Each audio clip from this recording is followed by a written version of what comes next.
एस्ट्रोलीनिएज channel में आपका स्वागत है। आज मैं प्रस्तुत हूँ इस कुंडली को लेकर, और इस कुंडली में जो एक खास योग है वो ये है कि ये लेडीज हैं और इनको अपने पति की मृत्यु के बाद जॉब मिली है।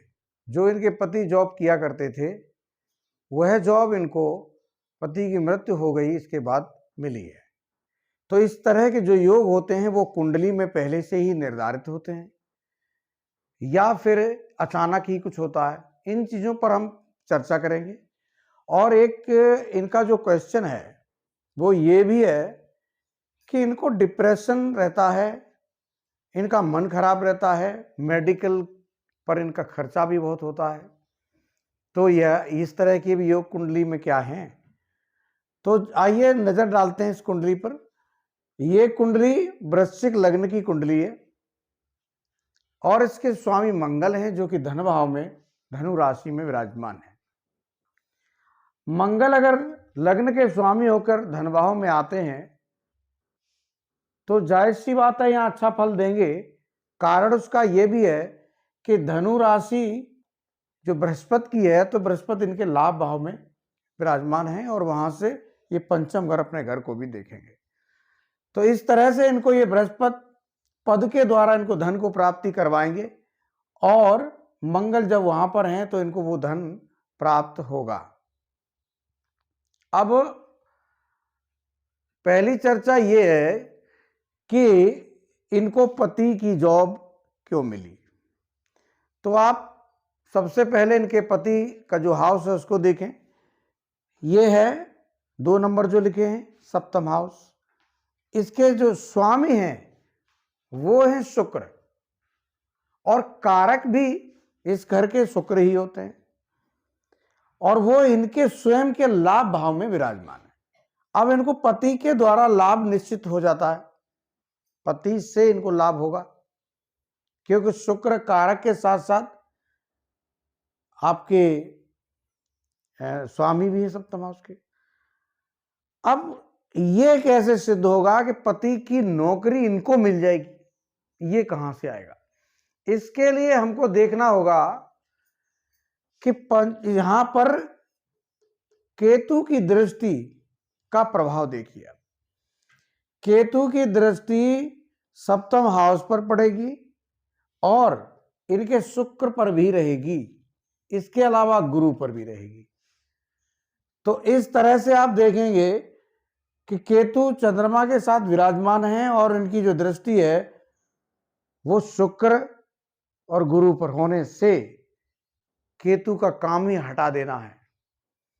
तो यहां केतु का प्रबल योग बना और इन्होंने इनके पति को हटा दिया, और पति को हटाने के बाद शुक्र जो हैं वो इनको उनकी जगह पे नौकरी मिली और उससे इनको लाभ दे रहे हैं। ये योग इनकी कुंडली में पहले से ही निर्धारित था। अब यहाँ बहुत से लोग कहेंगे इनका मंगली का दोष नहीं था, इस तरह से कुछ नहीं था, फिर भी ये इस तरह का वैवाहिक जीवन सुख का परेशानियां कहाँ से आई। तो मंगल बहुत से लोग नहीं मानते और बहुत से मानते भी हैं कि द्वितीय भाव का मंगल भी इस तरह के दोष दिया करता है, और केतु के कारण ये पूरी तरह से संभव हो गया। तो इसका रीजन आपने जान लिया। अब इनका क्वेश्चन है कि इनको भय बहुत रहता है, इनको डर रहता है, और कुछ इस तरह का इनको रहता है कि कोई नेगेटिविटी तो नहीं है, कोई नेगेटिविटी तो कुछ नहीं कर रहा है, इस तरह से बातें इनके दिमाग में आती रहती हैं। तो इसके लिए आप सबसे पहले इनके केंद्र के भावों को देख लीजिए। केंद्र में कोई ग्रह नहीं है।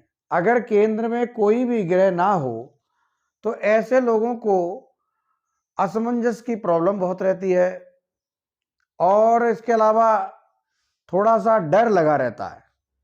चीजों को करते समय इनको थोड़ी दिक्कतें रहती हैं। अब यहां पर दूसरा योग चंद्र के साथ केतु विराजमान है। अब मन का कारक चंद्र होता है, शनि इनके चौथे घर के मालिक हैं। अब शनि यहां से इनके शुक्र के साथ बैठे हैं और गुरु के साथ बैठे हैं, तो ये एक युति बहुत जबरदस्त युति है पैसे के लिए। इनको धन की कोई कमी नहीं है, धन इनके पास प्रचुर मात्रा में रहेगा। लेकिन यहीं चूंकि शनि को केतु की दृष्टि रहेगी और चंद्रमा के साथ रहेंगे, तो इस तरह से चतुर्थ भाव इनका पीड़ित हो रहा है। तो इनके मन के अंदर ऐसा लगा रहेगा कि ये अस्वस्थ हैं, ये बीमार हैं, इस तरह को इनको मन के अंदर लगा रहेगा। जब ये डॉक्टर को जब चेकअप कराएंगे तो कुछ खास निकलने वाला है नहीं, क्योंकि ये जो इनको बीमारी का भय है वो इनके मन में ही है। इनको अंदर से ही लगता है कि इनको प्रेशर क्रिएट होता है, चंद्र केतु है, सर में दर्द होगा, तो डॉक्टर कह देंगे गैस है, कुछ है, बट ऐसा नहीं है, क्योंकि इनको डिप्रेशन के कारण ही सब कुछ होता है। और डिप्रेशन क्यों आता है? क्योंकि मन कमजोर है। तो इनको इसका उपाय करना होगा, अपने मन को मजबूत करने के लिए जो उपाय होते हैं उनको करना होगा, तब जाकर कहीं इनको थोड़ा सा डर कम होगा। लेकिन यहाँ का केतु जब चंद्र के साथ बैठता है तो कई बार ऐसी परेशानियां देता है या फिर इनके द्वारा कुछ ऐसा काम किया जाता है जिसका इनको डर लगा रहता है कि कहीं ऐसा ना हो जाए, कहीं वैसा ना हो जाए, कहीं ये ना हो जाए। तो इस तरह से इनको डर लगा रहता है, तो वो चीज इनको है उसको इन्हें अवॉइड करना होगा कि कोई ऐसा काम ना करे जिससे इनको डर लगे। वृश्चिक लग्न है, वृश्चिक लग्न वालों जो होते हैं, जो भी, उनको कहा जाता है कि ऐसे लोगों को समझना काफी टेढ़ी खीर होती है, क्योंकि ये जो लग्न है इसके मालिक वैसे तो मंगल ही है, लेकिन इसका जो जानवर है वो बनता है बिच्छू। तो बिच्छू को कहते हैं कि समझना मुश्किल होता है, तो उसी प्रकार इन लोगों को भी समझना काफी मुश्किल होता है। अब यहाँ मंगल जो मालिक बनेंगे वो यहाँ इनके षष्ठ भाव के भी बनेंगे, वहां मेष राशि है, तो इनका खर्च जो है वो मेडिकल पे होना स्वाभाविक है, क्योंकि यहाँ के मालिक इनके धन भाव पर होंगे। तो लग्न का अगर मंगल फायदा देंगे तो मेडिकल पर इनका खर्च भी कराएंगे। और ये खर्च क्यों होगा? यहाँ के डिप्रेशन के कारण। तो इनको सब पूरी कुंडली को ठीक करने के लिए सबसे पहला जो कारण है वो ये है कि इनको केतु का उपाय और चंद्र केतु की जो डिप्रेशन का योग है इसका उपाय करना ही होगा, तब जाकर इनका मन शांत होगा। लेकिन चूंकि केंद्र में कोई ग्रह नहीं है तो उतनी परेशानी तो इनको जीवन भर बनी रहेगी। आप लोगों ने कुंडली को देखा और समझा, इसके लिए बहुत बहुत धन्यवाद। आप लोग चैनल को लाइक करें, सब्सक्राइब करें। धन्यवाद।